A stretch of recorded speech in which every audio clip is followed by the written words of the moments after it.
ரெட்மில இருந்து புதுசா Redmi Note 12 4G னு ஒரு புது மொபைல் லான்ச் பண்ணிருக்காங்க. இத சுப்பீரியர் பெர்ஃபார்மன்ஸ் மொபைல் அப்படினு சொல்றாங்க. உண்மையாலுமே சுப்பீரியர் பெர்ஃபார்மன்ஸ் இருக்கா? பாத்துருவோமா? முதல்ல பாக்ஸை ஓபன் பண்ணுவோம். ஸ்மூத்தா ஓபன் ஆகுது.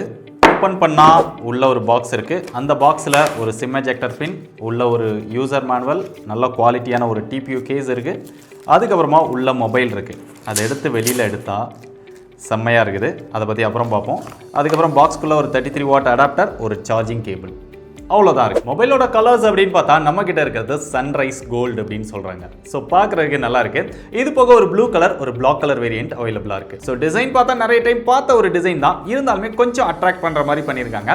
கையில் எடுக்கும்போது கொஞ்சம் லைட் வெயிட்டாக ஃபீல் ஆகுது. அது காரணம் என்னன்னா மொபைலோட திக்னஸ் 7.8 mm தான் இருக்குது. வெயிட்டுமே 186 கிராம் தான் இருக்குது. ரெட்மி மொபைல் அப்படின்னாலே 200 கிராமுக்கு மேலே வரும். பட் இந்த டைம் கொஞ்சம் கண்ட்ரோலபிளாக பண்ணியிருக்காங்க. லாஸ்ட் டைமோட இந்த டைம் டிஸ்பிளே கொஞ்சம் பெருசாக கொடுத்துருக்காங்க. 6.67 இன்ச்சில் full HD Plus AMOLED display கொடுத்திருக்காங்க. 120Hz refresh ரேட்டோட வருது. அது போக 1200 nits பீக் பிரைட்னஸும் கொடுத்திருக்காங்க. 100% DCI P3 சப்போர்ட்டும் இருக்கு. டிஸ்ப்ளேயோட எக்ஸ்பீரியன்ஸ் அப்படினு பார்த்தா நிறைய Redmi மொபைல்ஸ்ல கொடுத்த அதே டிஸ்ப்ளே தான் இந்த மொபைல்லையும் கொடுத்திருக்காங்க. டச் ரெஸ்பான்ஸ் நல்லா இருக்கு, கலர்ஸ் நல்லா இருக்குது, யூஸ் பண்றதுக்கு நல்லா இருக்கு, வியூவிங் எக்ஸ்பீரியன்ஸும் நல்லா இருக்குது. சோ ஓவராலா இந்த பிரைஸ் செக்மென்ட்க்கு ஒரு பெஸ்டான டிஸ்ப்ளே கொடுத்திருக்காங்க. இதோட கேமராஸ்க்கு வந்தா ரியர்ல ட்ரிபிள் கேமரா செட்டப் கொடுத்திருக்காங்க. பிரைமரி சென்சாரா 50 மெகாபிக்சல் இருக்கு. இது போக ஒரு 8 மெகாபிக்சல்ல ஒரு அல்ட்ரா வைட் ஆங்கிள் சென்சார், ஒரு 2 மெகாபிக்சல்ல ஒரு மேக்ரோ, செல்ஃபி கேமரா 13 மெகாபிக்சல் கொடுத்திருக்காங்க. ரியர் கேமராவோட பெர்ஃபார்மன்ஸ் அப்படினு பார்த்தா அவுட்டோர்ல நல்ல லைட்டிங் கண்டிஷன்ல எடுக்கும்போது போட்டோஸ் வந்து ஓரளவு டீடைல்டா நம்மளால எடுத்துக்க முடியுது. அது போக அந்த ஷார்ப்னஸ், அந்த சேச்சுரேஷன், அந்த கலர்ஸ் இதெல்லாம் ஓரளவு ஓகேவா இருக்கு. போர்ட்ரைட் ஷாட்லமே அந்த எட்ஜ் டிடெக்ஷன் இதெல்லாம் ஓரளவு பரவாயில்லாம இருக்கு. இந்த பிரைஸ் செக்மென்ட்க்கு கேமராவோட பெர்ஃபார்மன்ஸ் ஓகே அப்படினு சொல்லலாம். அப்படிங்க செல்ஃபி கேமரா வந்தா அதுவுமே அவுட்டோர்ல எடுக்கும்போது நல்லா இருக்குது. பட் இன்டோர்ல எடுத்தோம் அப்படினா அந்த அளவுக்கு நல்லா இல்ல. போட்டோஸ் வந்து கொஞ்சம் டார்க்கா இருக்குது. அந்த ஷார்ப்னஸ் இதெல்லாம் ஓரளவு ஓகேவா இருக்குது. சோ ஓவராலா கேமராவோட பெர்ஃபார்மன்ஸ் இந்த பிரைஸ் செக்மென்ட்க்கு ஓகே. இது போக இந்த வீடியோஸ் அப்படினு பார்த்தா செல்ஃபி ரியர் ரெண்டுலமே சேர்த்து மேக்ஸிமமா 1080 30 fps ல தான் நம்மளால வீடியோஸ் வந்து எடுத்துக்க முடியும்.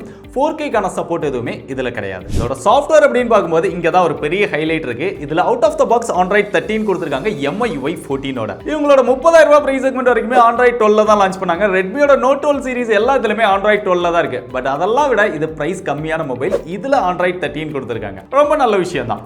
இது போக இதுல MIUI டயலர் இருக்கு, ஆட்டோ கால் ரெக்கார்டிங் இருக்கு.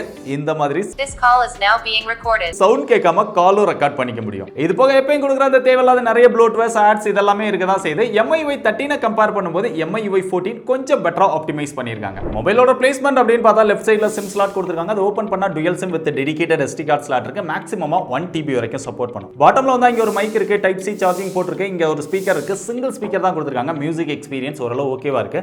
ரைட் சைடுல வந்து வால்யூம் அப் டவுன் பட்டன் இருக்கு, கீழே பவர் பட்டன் இருக்கு. அதுலயே சைடு மவுண்ட் ஃபிங்கர் பிரிண்ட் சென்சாரும் கொடுத்திருக்காங்க. ரொம்ப ஃபாஸ்டா அக்யூரேட்டா ஒர்க் பண்ணுது. டாப்ல வந்து இங்க 3.5 mm ஜாக் கொடுத்திருக்காங்க. Redmi மொபைலோட ஹைலைட்டான அந்த IR பிளாஸ்டர் கொடுத்திருக்காங்க. ரிமோட்டாவும் யூஸ் பண்ணிக்க முடியும். அது பக்கத்துலயே செகண்டரி நாய்ஸ் கேன்சலேஷன் மைக்கும் கொடுத்திருக்காங்க. இது போக ஸ்பிளாஷ் ப்ரூஃப்க்கு IP53 ரேட்டிங் இருக்கு. தேவையான சென்சார்ஸ் இதெல்லாமே கவர் பண்ணிருக்காங்க. இந்த மொபைலோட பேட்டரி அப்படின்னு பார்க்கும்போது 5000 mAh பேட்டரி கெபாசிட்டி கொடுத்திருக்காங்க. 33 வாட் ஃபாஸ்ட் சார்ஜிங் சப்போர்ட் கொடுத்திருக்காங்க. இந்த ஃபாஸ்ட் சார்ஜிங் சப்போர்ட்டை இன்னும் கொஞ்சம் பெட்டரா கொடுத்திருக்கலாம். ஏன்னா இவங்களோட காம்படிட்டர் அப்படின்னு பார்த்தா இந்த பிரைஸ் செக்மென்ட்க்கு 44 வாட் அவைலபிளா இருக்கு. இவங்களோட Poco X4 Proவே 15,000 ரூபாய் வரைக்கும் 67 வாட்டோட சேல் பண்றாங்க. சோ அதெல்லாம் கம்பேர் பண்ணும்போது இதுல 33 வாட் கொஞ்சம் கம்மியா இருக்கிற மாதிரி ஒரு ஃபீல் இருக்கு. பேட்டரியோட பெர்ஃபார்மன்ஸ் நான் ஷார்ட்டா தான் செக் பண்ணேன். இப்போதைக்கு ஓரளவு ஓகேவா இருக்கு. 120Hz ல யூஸ் பண்ணும்போதும் ஓரளவு பரவாயில்ல. சோ இது வரைக்கும் பார்த்த விஷயங்கள் எல்லாம் நல்லா இருக்கே, இந்த மொபைல் வாங்கலாமே அப்படின்னு தோணும். பட் இதோட பெர்ஃபார்மன்ஸ் அப்படின்னு பார்க்கும்போது தான் இங்க Snapdragon 685 அப்படிங்கிற ஒரு லேட்டஸ்ட் ப்ராசஸர் வந்து கொடுத்திருக்காங்க. இந்த ப்ராசஸர் ஆல்ரெடி Redmi Note 11ல இருந்த Snapdragon 680 ஓவர் கிளாக் பண்ண ஒரு ப்ராசஸர். பெரிய அளவுல அதுக்கு சேஞ்சஸ் இருக்காது.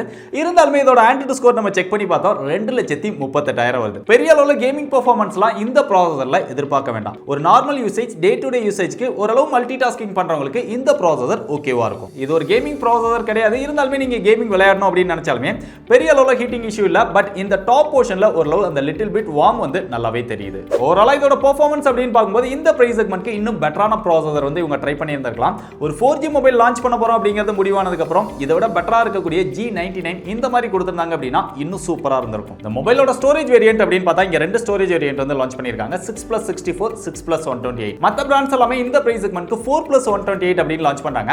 பட் இவங்க RAM அதிகமாக கொடுத்து அந்த ஸ்டோரேஜ் வந்து குறைச்சிருக்காங்க. இது போக இதுல விர்ச்சுவல் RAM அப்படிங்கிற ஒரு விஷயமும் இருக்கு. இப்போ எல்லா மொபைலுமே வரக்கூடியதான். பெரிய அளவுல அதால பெர்ஃபார்மன்ஸ் வந்து சேஞ்ச் பண்ண முடியாது அப்படினாலுமே ஒரு சின்ன சப்போர்ட் வந்து இருக்கும். இதுல மேக்ஸிமமா 5GB வரைக்கும் விர்ச்சுவல் RAM வந்து யூஸ் பண்ணிக்க முடியும். 2, 3, 5 அந்த மாதிரி கொடுத்திருக்காங்க. உங்களுக்கு தேவைக்கு தகுந்த மாதிரி நீங்க கஸ்டமைஸ் பண்ணிக்க முடியுது. இதோட பிரைஸ் அப்படின்னு பார்த்தா 6+64 14,999 ரூபாய்க்கும் 6+128 16,999 ரூபாய்க்கும் சேல் பண்றாங்க. நீங்க ஃபர்ஸ்ட் டே சேல்ல வாங்குனீங்க அப்படினா ICICI கிரெடிட் கார்டு யூஸ் பண்ணி வாங்கும்போது உங்களுக்கு ஒரு 1000 ரூபாய் டிஸ்கவுண்ட் கிடைக்குது. சோ 14 அந்த மாதிரி வாங்கிக்க முடியும். இப்போ இத வாங்கலாமா வேண்டாமா அப்படினு கேட்டிங்கனா இது ஒரு 4G மொபைல். இப்போ உங்களுக்கு ஒரு 4G மொபைல் தேவையா அப்படிங்கறத முடிவு பண்ணிக்கோங்க. ஆல்ரெடி இந்தியால நிறைய இடங்கள்ல 5G வந்துருச்சு. அது போக பெர்ஃபார்மன்ஸ் இந்த மொபைல்ல பெரிய அளவுல கிடையாது. ஒரு நான் கேமரா இருந்து நான் சொன்ன விஷயங்கள்லாம் உங்களுக்கு ஓகேவா இருந்து நீங்க ட்ரை பண்ணி பார்க்கணும் அப்படின்னு நினைச்சீங்கன்னா தாராளமா ட்ரை பண்ணி பாருங்க. பெஸ்ட் பை லிங்க் டிஸ்கிரிப்ஷன்ல கொடுத்திருக்கேன்.